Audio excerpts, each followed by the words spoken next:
Good morning. I'm Chrissy. My pronouns are she, her, and I have a modern fairy tale this morning written by Inga Wuta, and it goes like this. Once there was an old woman walking along the street. Now, you could tell by looking at her that she was an old woman, and it was true, she had lived quite a long time. But there was something about the way she walked. There was a spring in her step. There was a light in her eyes that might have made you question whether she was as old as she actually was. But for the purposes of our story, we're going to call her the old woman.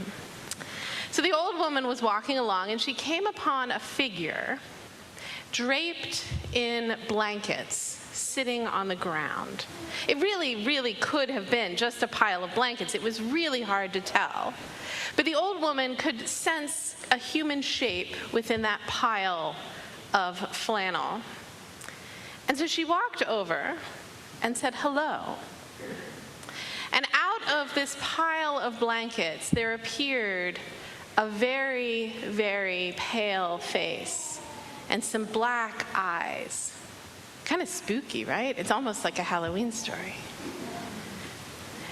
And the old woman said to this pile of blankets creature, "Who are you?" And the figure in the blankets responded, "I am the sadness. The sadness."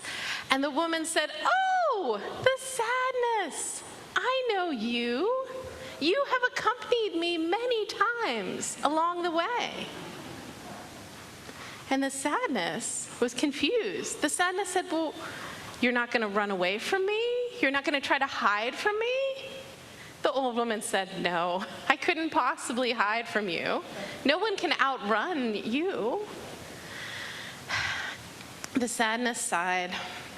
And the old woman said, "Well, why are you sitting here? Why are you hiding under this pile of blankets?" And the sadness said, "I am sad." "All right," said the old woman, and she sat down next to the sadness and she said, "Now, tell me what troubles you." So the sadness let out a deep sigh.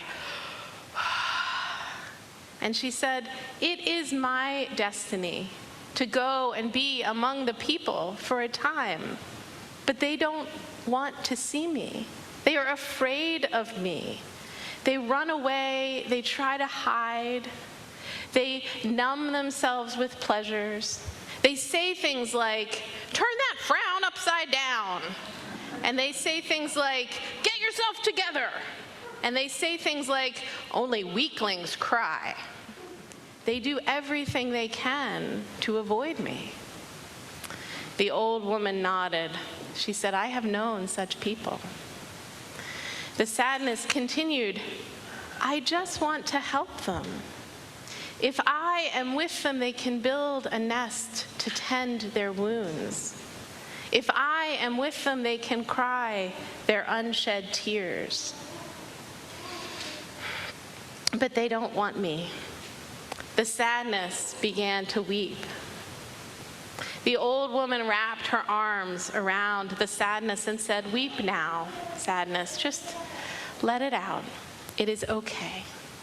From now on, I will walk with you so that this discouragement doesn't continue to grow." The sadness stopped crying. She turned to her new companion and she said, "But who are you?" The old woman said, "Me? I am the hope." And from then on, the sadness and the hope walked together through the world, hand in hand. Thank you for listening to my story today.